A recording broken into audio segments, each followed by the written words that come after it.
this is from my latest book, which is being published, I think, in 3 days' time, The Magic of Reality.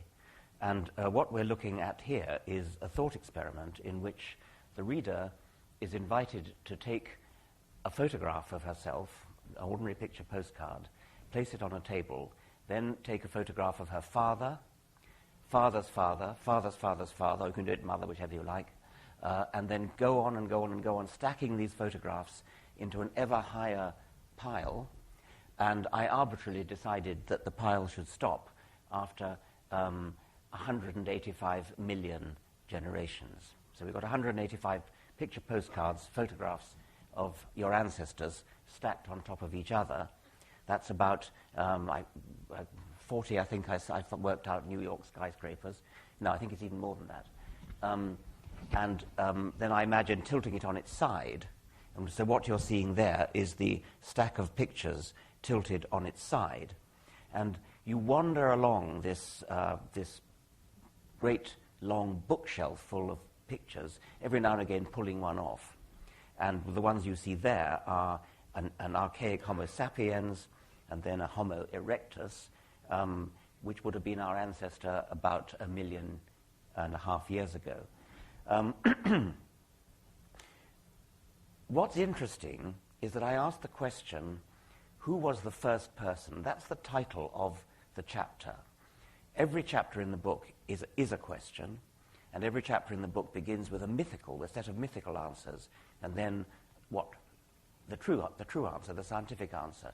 So who really was the first person? And I begin with a slightly paradoxical answer, that there never was a first person. Because every animal, every person ever born belonged to the same species as its parents. You can take that back as far as you like, and I take it back to 185 million generations ago. You turn over the page and you reveal that your 185 million great-grandfather was a fish. Do we have a picture of a fish here? It might even be there. And at first sight, it sounds paradoxical to say that your 185 million great-grandfather was a fish, but on the other hand, every single generation on the way back there belonged to belonged to the same species as its parents and as its children. The point is, of course, that the whole process is incredibly gradual, incredibly slow. It takes millions of years. We're familiar with this kind of gradual, imperceptible change because all of us started off as a baby and became a toddler and became a child and became a teenager and became an adult.